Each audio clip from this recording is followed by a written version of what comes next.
um estudo de Romanos 8 em andamento, em curso, e tem sido uma bênção muito grande estudar esse livro, na verdade, mas esse capítulo também, né? Coisas profundas Deus tem falado para nós, tem mexido com as estruturas da nossa vida espiritual. Eu falava na semana passada pela manhã que um capítulo que começa com nenhuma condenação há e termina com nada pode me separar do amor de Deus, só pode ser o capítulo que a gente quer ficar lendo para toda a vida. E essas verdades do Evangelho têm como personagem principal o Espírito Santo de Deus. De manhã nós já conversávamos um pouco sobre isso, que quando nós aceitamos a Jesus, nós nos convertemos a Jesus, ao arrependimento genuíno no nosso coração, o Espírito Santo vem habitar dentro de nós. A gente usa expressões a vida inteira, olha, Jesus está em seu coração, o Espírito Santo habita em você, você é cheio do Espírito Santo de Deus. Mas o que isso quer dizer? O que é conversão? O que ter a Cristo em meu coração e Cristo habita em mim? Esse é o grande mistério. É Cristo em nós. Isso é Paulo que fala em Colossenses 2, Colossenses 1, versículo 27, que a eles quis Deus dar a conhecer entre os gentios a gloriosa riqueza desse mistério, que é Cristo em vocês. A esperança da glória, o grande mistério de Cristo vir habitar dentro de nós. Como é que Ele habita em mim? Ele habita em nós através do seu Espírito. E a partir dessa ideia de que não há nenhuma condenação para os que estão em Cristo Jesus, Paulo começa a dizer que existem dois tipos de pessoas. Aquelas que andam segundo a carne e aquelas que andam segundo o Espírito. Aqueles que creem são aqueles que andam segundo o Espírito. E aqueles que não creem são os que andam segundo a carne. E por todo o texto ele vai desenrolando essa ideia dessa distinção entre cristãos e não cristãos. E a ideia nunca é nesse texto para colocar uma dúvida sobre a sua vida espiritual. Será mesmo que você está vivendo uma vida no Espírito? Será mesmo que o Espírito habita em você? Não, não é essa a ideia. Essa ideia, o que o Paulo e a palavra está transmitindo para você é a segurança de que você é cristão e você é habilitado, você é apto a ser um cristão por causa da presença do Espírito Santo dentro de você. Porque quando você crê, Ele vem habitar dentro de você. Ele não está falando para super crentes, para um clã espiritual. Olha, esses são os cheios do Espírito. Esses são os crentes que vivem na carne, e esses são os crentes, super crentes que vivem no Espírito. Não. Todos nós, os que temos a Cristo, os que estão em Cristo, temos em nós a presença gloriosa do Espírito Santo de Deus. Agora, nós precisamos entender o que ser cristão significa. E de manhã nós conversamos bastante sobre isso, sobre o que não significa. Mas o que ser cristão significa? O que ter ao Espírito Santo habitando dentro de mim reverbera nas consequências e nas atitudes, no meu modo de pensar, no meu modo de falar e no meu modo de agir. O que isso quer dizer? Em primeiro lugar, e nós vimos isso pela manhã, existe uma mudança de domínio. O versículo 8 e 9 diz: quem é dominado pela carne não pode agradar a Deus. Entretanto, vocês não estão sob o domínio da carne, mas do Espírito, se de fato o Espírito de Deus habita em vocês. A primeira coisa que acontece quando nós conhecemos a Cristo, e o Espírito Santo vem habitar dentro de nós, é que Ele exerce o seu domínio.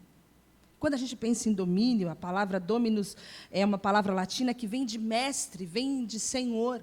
Ele vem como um rei que exerce o seu poder, a sua autoridade e a sua soberania.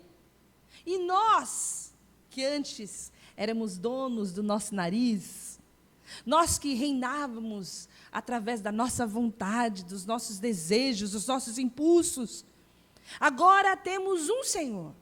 Nós não somos mais senhores de nós mesmos, mas nós temos um Senhor, que é o Espírito Santo de Deus. Não é mais a carne o meu Senhor, a carne que exige, a carne que influencia, a carne que motiva, a carne que recompensa, a carne que controla. Aqueles que andam segundo a carne, aqueles que andam segundo os seus desejos, as suas concupiscências, os seus impulsos, as suas ideias, a sua mentalidade, o seu pensamento, e isso é destituído da vontade de Deus, do desejo de Deus, da palavra de Deus, essas pessoas não podem agradar a Deus. Versículo 8 diz, não podem agradar a Deus. Toda a tua vida vai rodar para você se satisfazer, você ser o centro, você satisfazer a sua vontade, os seus sonhos, os seus desejos. Mas o versículo fala que quem é dominado pela carne não pode agradar a Deus. Mas vocês não estão debaixo do domínio da carne. Não é para nós. Nós somos aqueles que podemos sim agradar a Deus. Porque nós hoje vivemos debaixo de um reinado. Hoje nós vivemos debaixo de uma influência. Hoje nós temos um Senhor. E Ele é soberano. Ele vem se assentar no trono da nossa vida e exercer o seu domínio sobre nós. E olha, não pense que você pode destronar o Espírito Santo de Deus. Não pense que você pode derrubar ele da posição de autoridade dele, que ele fica num cantinho acuado quando você afirma as suas vontades sobre a sua vida. Não, ele é rei, ele é Senhor, ele vai exercer a sua vontade sobre nós, o seu desejo sobre nós. Ele é o poderoso Espírito que pairava sobre a face das águas antes da criação. Ele é o Espírito que trouxe Jesus Cristo da ressurreição. Esse mesmo Espírito poderoso é o que habita dentro de nós.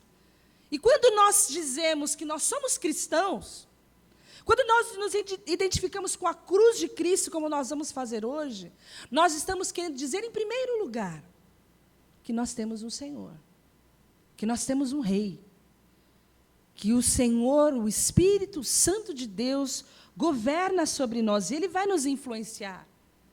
Ele vai trabalhar em nós para formar Cristo. Ele vai nos transformar para que nós sejamos a imagem de Cristo. E Ele vai persistir nesse trabalho. Ele começa e Ele mesmo conclui. Essa é a ação do Espírito Santo de Deus. E nisso está a nossa segurança. Nisso está a nossa esperança. Que Ele é o nosso Senhor. E nós agora vivemos, como nós falávamos de manhã, sob nova direção.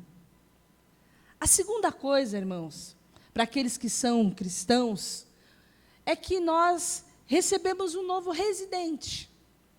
O texto fala, entretanto, vocês não estão sob o domínio da carne, mas do Espírito, se de fato o Espírito habita em vocês. E essa palavra habita é essa palavra de morar, de fazer morada. Nós encontramos com ela recentemente agora no versículo 17 do capítulo 7, quando Paulo fala, olha, o pecado habita em mim. Ele estava se sentindo miserável porque tinha um pecado, mas esse pecado habitando em mim era um poceiro. Ele veio esbulhar, ele veio se enfiar, ele não era um residente bem-vindo, ele não pediu a devida autorização. E Paulo contrasta esse pecado que habita em mim agora com a presença do Espírito Santo que vem habitar dentro de nós. E eu não sei se você já teve essa experiência de ter alguém que vem morar na sua casa. Vamos melhorar. Como que você se comporta com os que moram na sua casa e com os que fazem uma visita para você? É diferente, não é? Você está lá em casa, tudo zoado, todo mundo sentado, perna para cima, curtindo domingão, e toca o interfone. Eu pego para acabar, todo mundo levantando para guardar tudo. Porque você vai receber alguém. Como que você vai receber alguém? Então você recebe a pessoa e fala assim, não repara na bagunça. Você não fala não repara na bagunça para o seu marido, não fala não repara na bagunça para os seus filhos. Quando nós vamos receber alguém, você se esforça, não quer dizer que isso não seja uma coisa viável, mas você se esforça para não dar um arroz, feijão e um zoiudo, né? Você chama alguém para jantar, você quer fazer uma comida especial. Você vai descongelar uma carne ali, vai fazer uma comida gostosa, porque você recebeu alguém que é um convidado especial. Mas não é dessa maneira quando alguém mora na casa da gente. Quando alguém mora na casa da gente, ele tem acesso a tudo. O visitante, você sabe que ele tem alguns limites. A menos que ele seja muito íntimo, dificilmente ele vai abrir a gaveta da bagunça, dificilmente ele vai abrir a geladeira. Às vezes fica só na sala, nem nos quartos vai. Mas quem mora? Quem mora tem acesso na casa inteira. Quem mora sabe tudo o que está acontecendo. E vem Paulo e fala o seguinte: olha, o Espírito Santo, ele vem habitar. E não adianta você querer direcionar, não entra nesse quarto, não. Você não abre essa gaveta, Espírito Santo, da minha casa, que está uma sujeira aí dentro. Não adianta. Ele é o Senhor da casa. Ele habita. E Ele vem para fazer melhorias à nossa casa. Ele vem para arrumar tudo. Essa semana eu estava conversando com o Paulo, que eu tinha que fazer uma listinha de cada coisa que tinha para arrumar em casa. São coisas pequenas, uma dicróica ali, uma maçaneta aqui, um vaso que está meio solto lá e tal. São coisas que a gente vai deixando, vai convivendo com elas, passa dia, entra dia, e você fala, tem que arrumar isso. Até que 10 horas da noite a gente estava conversando em casa, assim, estava todo mundo junto, pum! Acabou a luz. Tof! Aquela escuridão. E aí era um disjuntor queimado lá embaixo, que só foi arrumado no dia seguinte, mas imediatamente eu tive que correr para resolver. Porque não se pode habitar num lugar dessa maneira. E, às vezes, a presença do Espírito Santo nas nossas vidas é assim também. Você está tão preocupado com umas maçanetas e as dicróicas da sua vida, quando tem uma escuridão tão grande que o que o Espírito Santo quer fazer primeiro é dar luz. É resolver algo imediato, algo que você precisa dessa reforma imediatamente. Mas Ele conhece cada espaço. Ele conhece cada canto, tudo que precisa de reforma nas nossas vidas. Ele vai vir para nos moldar. Ele vai vir para trabalhar em nós. Ele vai vir para fazer com que nós sejamos a imagem de Cristo. Ele vai bisbilhotar, vai levantar toda a sujeira, toda a culpa, toda a condenação. Vai levantar todos os maus pensamentos, todas as nossas más intenções, todos os nossos preconceitos. Ele vai mexer em tudo isso. Em tudo que está parado, tudo que está debaixo do tapete. Ele vai martelar, Ele vai construir, Ele vai fazer o que for preciso, porque Ele é o Senhor. E Ele habita dentro de nós. E eu não sei se você consegue entender que Ele não é alguém que chega sorrateiramente na ponta dos pés, mas Ele habita. Ele conhece cada um dos seus pensamentos. Ele conhece cada uma das suas intenções. Ele sabe quais são os seus medos, as suas ambições. Ele ouve as suas queixas. Ele ouve as suas maldições, as suas lamúrias. Ele sabe dos seus ódios, Ele sabe das suas explosões de raiva, das suas mentiras, dos seus enganos. Ele sabe quem você é. Será que você consegue perceber que você tem não só alguém que vem dominar sobre a sua vida, que você não reina mais, não são mais os seus desejos que te dominam, mas é a vontade de Deus através do Espírito Santo. Mas, além disso, existe um residente dentro de você.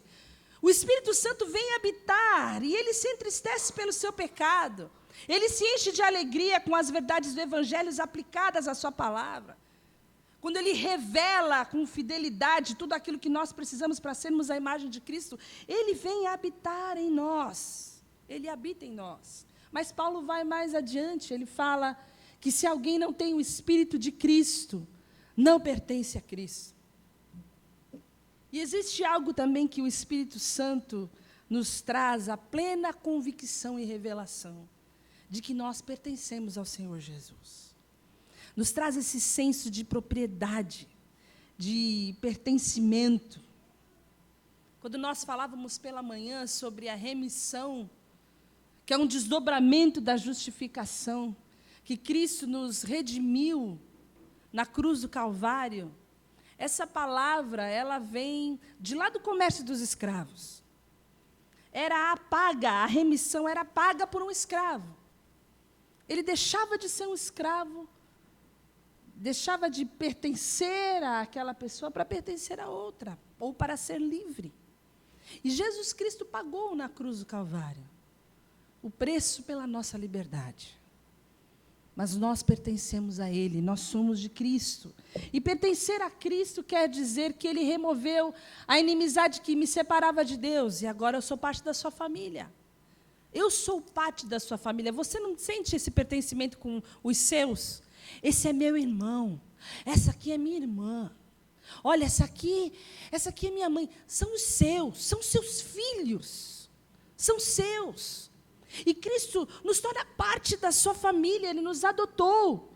Ele promete nunca nos deixar, nem nunca nos abandonar. Está conosco todos os dias, através dessa presença santa do Espírito Santo, e vive para sempre para interceder por nós. E um dia vai voltar para nos buscar. Ele falava isso para os seus discípulos: vocês estão tristes porque eu estou indo embora, mas eu vou preparar um lugar para vocês, para que onde eu esteja, vocês estejam comigo. Nós somos dele, irmãos, nós pertencemos ao Senhor Jesus. Isso é uma coisa gloriosa. Mais do que isso, Ele também nos dá a vida, apesar da morte.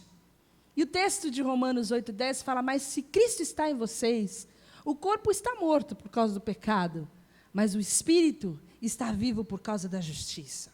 E aqui Paulo fala dos efeitos do pecado. A gente que foi criado para ser imortal, a gente que foi criado para viver eternamente, agora tem que conviver com o último inimigo, que é a morte. Porque existe jeito para tudo nessa vida, né? Menos para a morte. Menos para a morte. O único jeito que existia para que nós pudéssemos nos ver livres da morte foi a vitória na cruz do Calvário, que trouxe em nós a possibilidade da ressurreição com Cristo. De fato, que aqueles que creem em Cristo, eles não morrem, mas eles já passaram da morte para a vida. E esse texto fala dos efeitos físicos do pecado. Fala que nós estamos morrendo. Cada dia que nós vivemos é um dia a mais, mas é um dia a menos também. A gente nasce e sabe que a qualquer momento a gente está sujeito, nesse mundo decaído, à morte. Mas nós não estamos totalmente mortos e entregues por causa desse corpo mortal. A palavra fala que o Espírito está vivo por causa da justiça. E existe um versículo que fala com mais propriedade sobre isso, fala: por isso não desanimamos. Embora exteriormente estejamos a desgastar-nos, interiormente estamos sendo renovados dia após dia. Pois os nossos sofrimentos leves e momentâneos estão produzindo para nós uma glória eterna que pesa mais do que todos eles. Assim nós fixamos os olhos naquilo que se vê, não naquilo que se vê, mas no que não se vê. Pois o que se vê é transitório, mas o que não se vê é eterno. E nós temos essa bênção de ter em nós renovado o nosso homem interior todos os dias.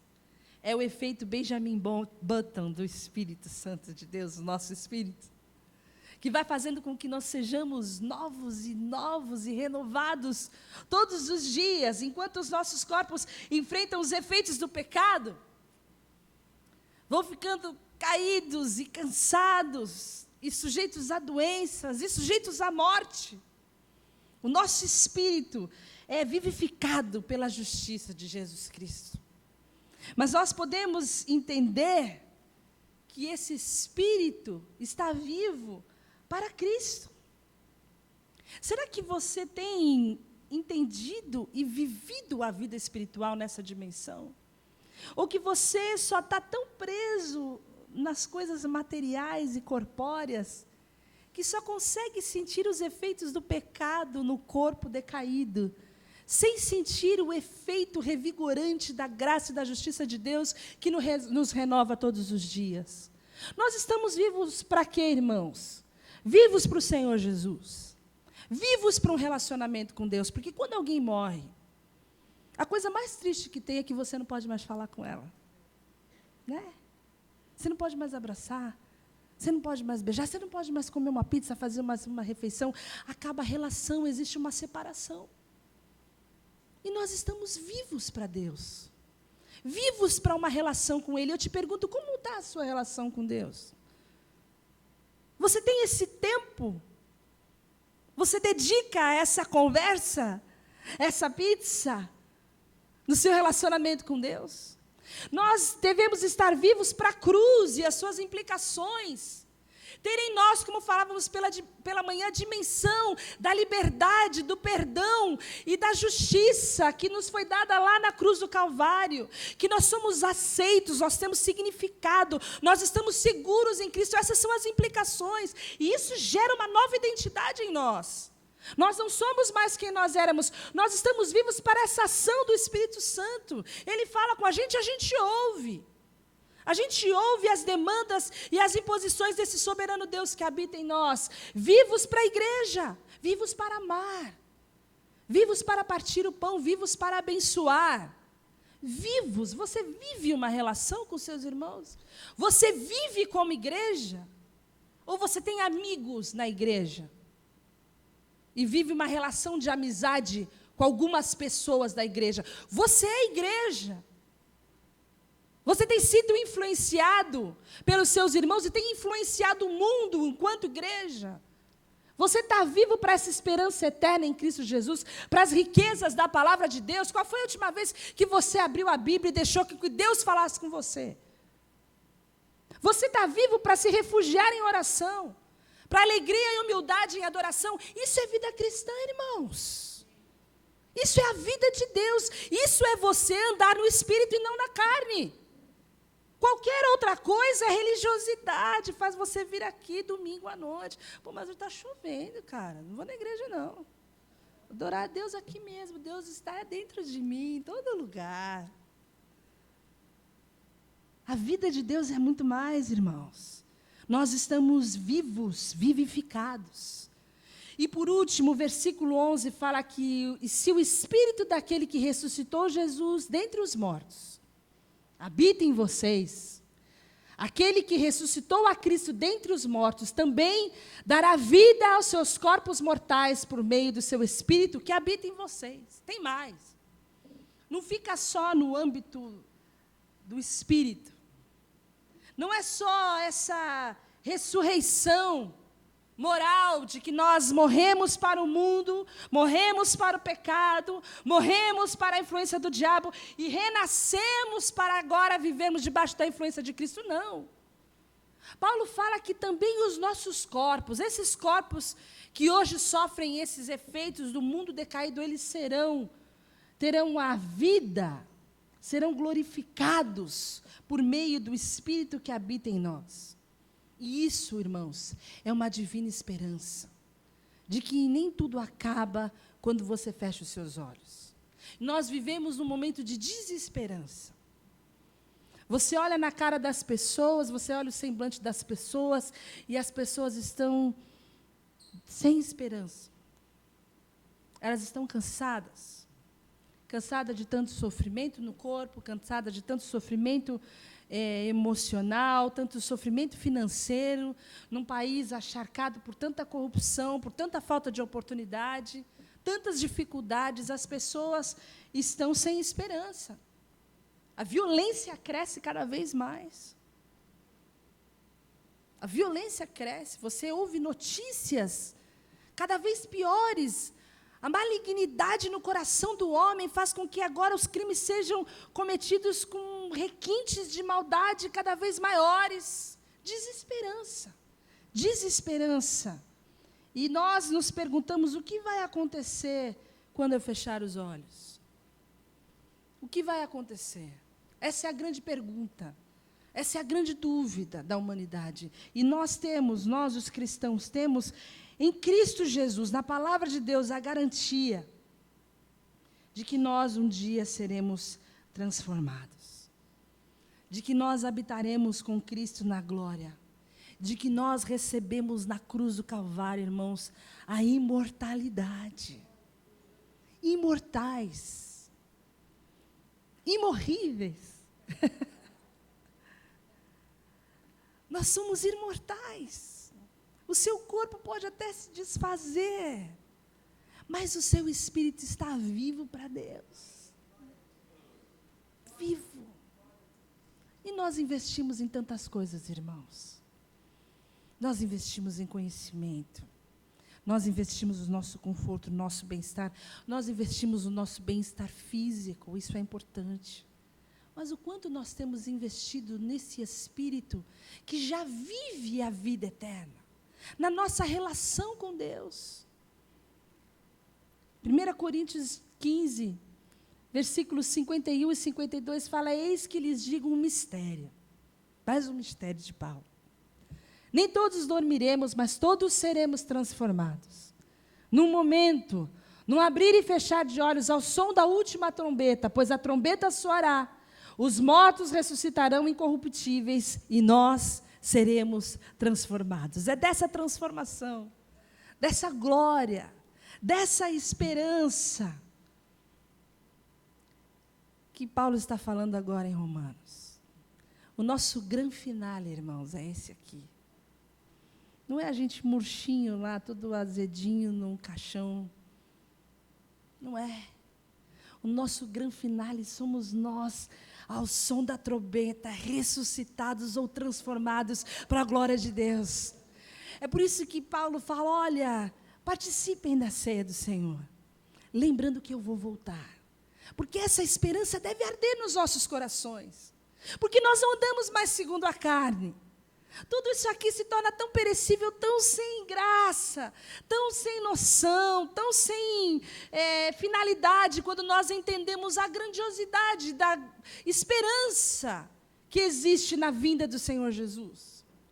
É por isso que nós celebramos a presença gloriosa do Espírito Santo, que nos chamou, que nos regenerou, que nos inseriu no corpo, que nos selou para o dia da redenção, e Ele nos enche, irmãos. Ele nos capacita, nos traz a paz, nos traz o consolo. Ele intercede por nós com gemidos inexprimíveis.